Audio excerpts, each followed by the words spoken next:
presented by Franklin Motor Company.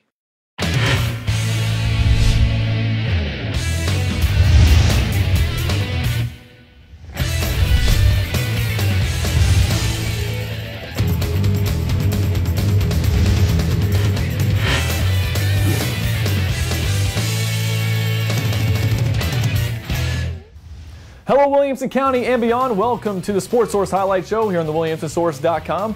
Starting off with the football scrimmages that took place on Thursday when CPA traveled to Battleground Academy. So the Wildcats hosting the Lions on August 14th, that was this past Thursday. Picking up late in the first half, Clayton Beathard to Clayton Dennis for the first down. Remember, Beathard from last week had a big game against Franklin. Not expected to be the starting quarterback, but looking pretty good in these scrimmages. Here's Ronald Cleveland. They are expecting a big year out of him as he breaks some tackles here and gets the first down. Next play, it's Beathard to Dennis once more as he battles his way inside the 5-yard line.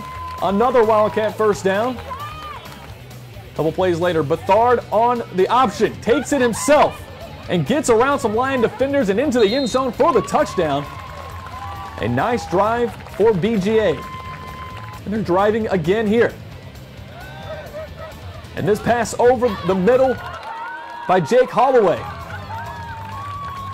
Getting the Wildcats in the red zone again.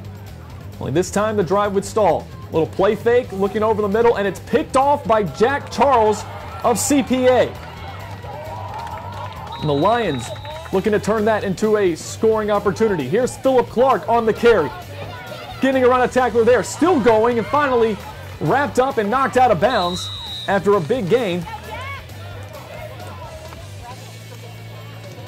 Then Clark lobbing one up to the left side for another big pass. And then CPA in the no huddle.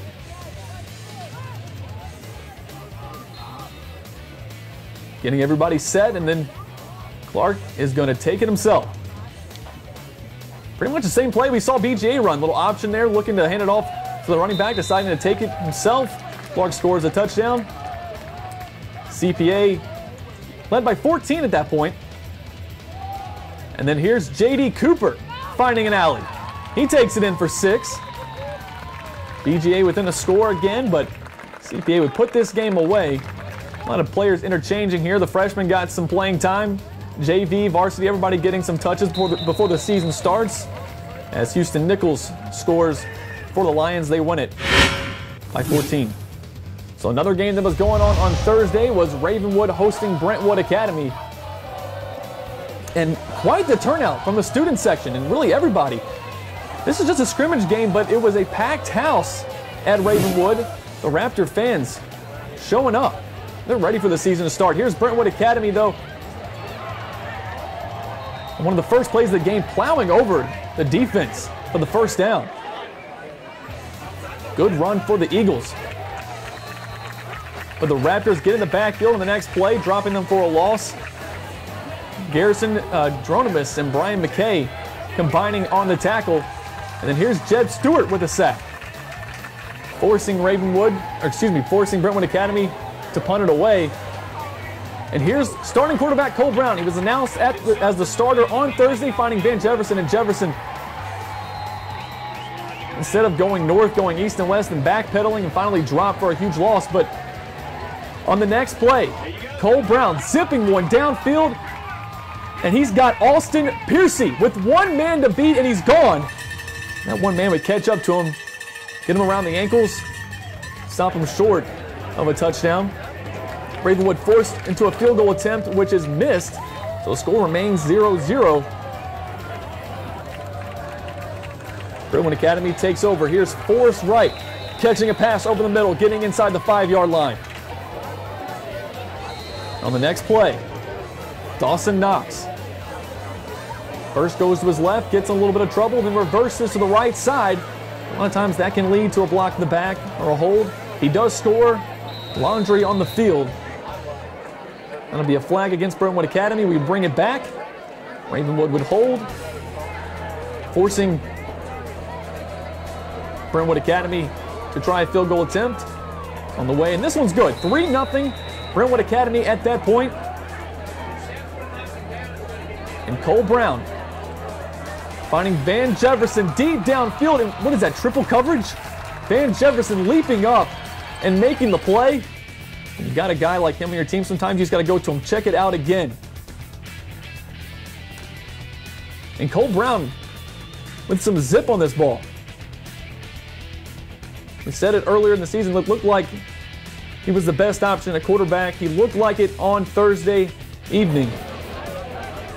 Van Jefferson with the nice catch, and then Ravenwood's going to finish it off here. Cole Brown in trouble with the rush, able to dump it off to Austin Pierce. He bounces it outside, gets a block, and takes it in for the touchdown. Ravenwood fans loving it. Remember, it's just preseason. These fans don't care. They're ready for it to start. A little over a week away, and when this game was played, they're ready for the 22nd. They are on the road. They don't play their first home game until week 3. Father Ryan traveling to Centennial on Friday. See Deion Sanders, primetime, getting ready to take the field. He was with the varsity team, obviously. JV team was out on the field first. Then some of the highlights from them. Here's a nice little shovel pass for the first down. That was on 3rd down. So good run for Centennial, but see the muffed handoff here, recovered by Father Ryan. Finding Irish excited there, and you've seen those plays on SportsCenter where it looks like the play is dead, and then running back takes it in for a touchdown. This is not one of those plays. Father Ryan not buying it. Hitting in the backfield for a huge loss. But then the shovel pass again. How about this? That play seems to work just fine. Spin move. Hits circle right at the right time. That's a fit that takes him inside the 15. The next play. Shotgun formation over the middle. Touchdown Cougars. Again, this is the JV. Took a 7-0 lead over Father Ryan.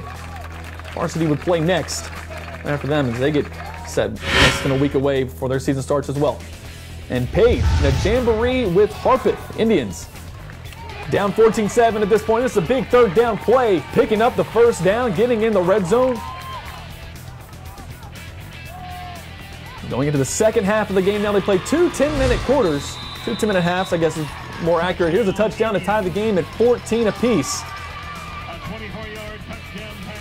On Page's next possession, Noah Green with the carry. Bouncing it outside, and he's got some speed. Looked like he was going to take it to the house, but a shoestring tackle stopping him around the 2-yard line.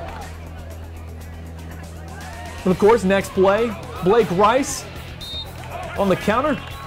Touchdown Patriots. They take the lead 21-14. Just a few minutes to play.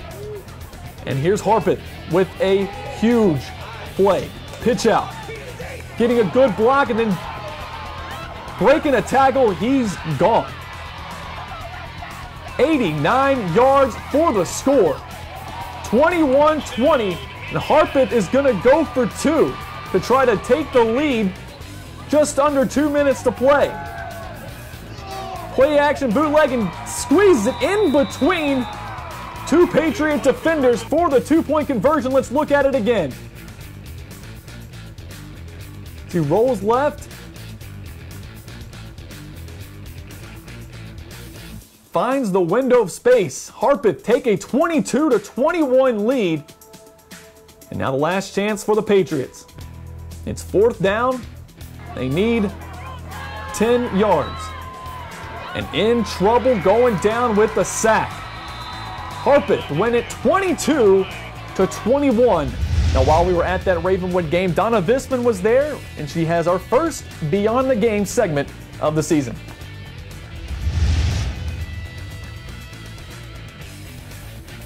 I'm Donna Visman with Williamson Sorensen. I've found a couple of guys who've lost their shirts, but they call themselves the Ravenwood Raptors. What was that? Flag runners. Flag runners, or Hashtag Yoke Squad. Yoke Squad. So tell me exactly, what do you guys do here at the game? Every time Ravenwood scores, we whip out our flags. We fly down about 100 meters showing off the Raptors' word. So, And then we do push-ups. so does that depend on how many touchdowns they do? So every time they score, we do the current Raptor score. So if they have 45 points, then we have to do 45 push-ups. Oh my gosh, do you guys train for this? Like, you get ready? Pretty intensive. Every Friday before the games, we go to the gym, yoke for about 2.5 hours, then hit up Mickey D's. All First right. game, Jack in the Box. Cool down, run another mile, hit the gym for another 2.5 hours. You guys are dedicated. How do you get to be a part of this team? You gotta be swole. Well, that's the first. You got to be yoked or swole. We'll take those two. Nothing else. I don't know. We just asked. We were like, hey, are there any cool guys out there who want to be flag runners? And we got the yoke squad. That's how they were born. So how many guys do you get together? Does it matter? Just whoever wants to do it, or you have a limit? We have about 10 guys. We had tryouts. Yeah, we have 10 guys. we got some backup yokes. So do you check? Backup yokes. They're in the stands right now in case one of us go down with a torn ACL, and it has happened before. They will step in and replace us. And I'm going to tell you all right now, those guys were a riot. We have more from that game as far as the Beyond the Game goes. You'll see those throughout the week here on the Williamson Source, and we'll keep you up. We have some stuff with the band, the volleyball team, cheerleaders. A lot more to come from that game, so be sure to check that out in our other shows throughout the week. Now, Franklin Soccer getting ready to start their season. They had a final tune-up this past Saturday. They beat Farragut 4-0. They did have a home game. That was on Tuesday against Clarksville. We'll get to those highlights right now. So Clarksville and Franklin on August 12th. Again, that was this past Tuesday. And this was a physical game, just preseason. But this was a rough game. Girls being tackled. Plenty of fouls to be called. Very physical. See, Franklin gets a shot on goal here. They did win. Franklin did win the scrimmage 1-0. Had a couple opportunities here. This might have been the best one of the second half, just over the crossbar. This might have been Clarksville's best chance to equalize, but pulling it just wide. Franklin wins it 1-0. Now, we did get a chance to talk to the Franklin head coach about what he expects from his girls this season. Take a look at that as the Rebels get ready for the 2014 campaign. Well, I think we've got a pretty solid team. We're going to be very young in the back. Most of the players back there are sophomores, but we've got a really good junior goalkeeper that should help us a lot. Very experienced. She's solid. I mean, it's evident tonight we got a good shutout. But offensively, we got both our top two scorers and assist players back. So we're okay offensively. We've got a solid midfield. We got a player that came back to play as a freshman that didn't play last year but is back. Callie McKinney is back in the midfield. That really helps our midfield.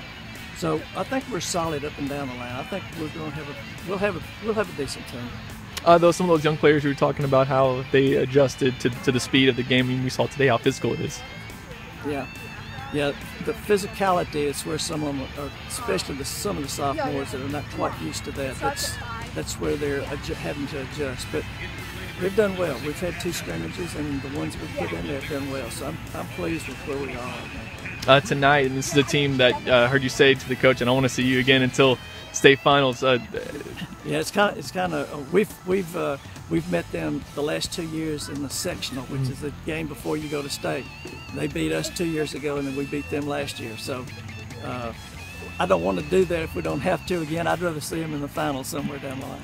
Yeah, you can tell between that you guys played each other before, and then the players were obviously into it. For it being a preseason game, there was a lot of hard tackling and a lot of aggression. About 7 or 8 of these players that play together on travel tape. So they're both sides. They know each other pretty well. Yeah, that's awesome. Yeah. So, what are your takeaways from today? You kind of already touched on it a little bit, but yeah, I think again, I know it's early in the year, and maybe it's just more conditioning that we need to do. But the first half of both of our scrimmages we played really, really well. We've had a drop off in the second half, and I don't know whether it's because I've looked at different combinations and kind of broken continuity a little bit, or whether we just kind of run out of gas and not used to playing 80 minutes the way you have to play in a game like this. And I think it's probably a little bit of both. But takeaway is, we're playing together as a team and looking at things, and that's some of the things we've worked on. We've got some other things that we need to concentrate on, like a little bit more possession. We like to play possession a little bit more. We need to find feet a little bit more and do some diagonal runs. But overall, for this early in the year, I'm pretty well pleased with what we're doing. All right, fans, be sure to check out Franklin Motor Company. You can visit them online at franklinmotorstn.com and check out cars like the 2013 Lexus CT200H.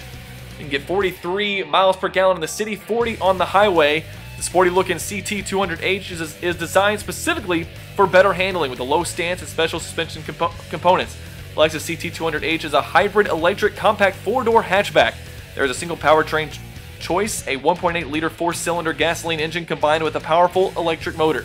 Check it out, franklinmotorstn.com, or check it out on the lot at Franklin Motor Company. Your ride is here.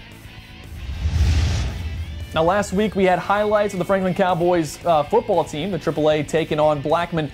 So it's only fitting that Dale Nichols, president of the Franklin Cowboys, would come on our show on Thursday to talk to us about the league, about the Cowboys, and about some of the teams he coaches. It's really interesting. Go ahead and take a look.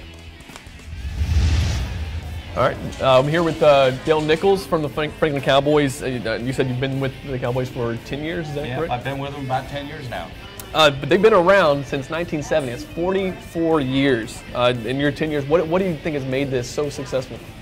Well, I really think the biggest thing that's made it successful is really the people of Franklin and certainly our relationship with the city of Franklin and the Parks Department. We certainly couldn't have the facilities and those types of things without the Parks Department in the city of Franklin. But certainly the parents have supported us over the years. As you know, youth football has come under a microscope with concussions and other types of issues the past year. So we've adapted. We do much more certification. We do a lot different drills than they probably did back in 1970. So that kind of contributes to the success. We're also in the largest league, which is Tennessee Youth Football League in Williamson County and in Rutherford County, and some teams in Davidson County. And that helps too. So you get really what you're trying to do is get these people to the next level, to middle school in our level, and then get them up to high school, and they're going to end up playing the Oaklands, the Seagulls, the Brentwoods, and so on. Right, and this is a very competitive league. I mean, from basically starting off the Pee Wee level all the way up to your 12-year-old, 13-year-olds. It's competitive. It's very competitive, actually. When you think about just Friday night football with high school, and you're talking, again, the Oaklands, the Seagulls, the Blackmans, the Franklins, Brentwoods, that really mirrors right down to the middle school programs that they have, which mirrors right down to the youth programs. And all of those, and Spring Hill, quite frankly, too, has a large program, and Nolensville is in our league. And as you know, they're building a new high school out there. So the league has grown. It has the largest youth football programs, obviously, in Middle Tennessee. And again, that just transfers for what you're trying to do for middle schools and then to get them up to Friday night. The Titans fell to the Saints 31-24 in their second preseason game of 2014, but there were plenty of positives to take from this game. Justin Hunter had a massive 2 quarters of play, catching 4 passes for 111 yards and 2 touchdowns. Hunter's first touchdown catch might have been his most impressive as he leapt over the defender to make the catch on a 4-yard fade route. His second was a 64-yard touchdown reception on a pass from Zach Mettenberg, who also had a pretty good game. Jake Locker looked good also last night. He connected on an 8 of 11 passes for 75 yards and a touchdown. Bishop Sankey averaged over 5 yards per carry, taking it 31 yards on 6 tries. Of course, there was some bad news. The defense allowed a touchdown on the opening drive for the second straight week. A few players were injured last week, and more were injured in the last game. Charlie Whitehurst, Michael O'Hare, and Sean Green all left the game with injuries and more penalties. They kept coming. Flag after flag made the game just a little dull. And though it's just preseason, so the score is basically irrelevant, but the Titans did lose, so that is a negative from the game because we don't want them to lose. They're back in action for the third preseason game on Saturday in Atlanta. Kickoff is scheduled for 6 o'clock Central Time. Now on to the University of Tennessee. Justin Worley was named the starting quarterback by Butch Jones this week. Worley beat out Joshua Dobbs and Nathan Peterman. For the job, Worley completed 55.6% of his passes for 10 touchdowns, throwing 8 interceptions. And then, of course, he got injured in the last season, ending his season in October. for Vanderbilt, the first televised SEC Network game was a Vanderbilt soccer game. So if you followed us frequently during the summer, if you frequented the website during the summer, you would have saw that Vanderbilt soccer complex. You've been very familiar with it, as that's where Nashville FC played their home game. So it was neat to see that as the first ever live game on the SEC Network. And that's going to do it for today's Monday Morning Highlight Show. Sports Source Monday Morning Highlight Show, to be more specific.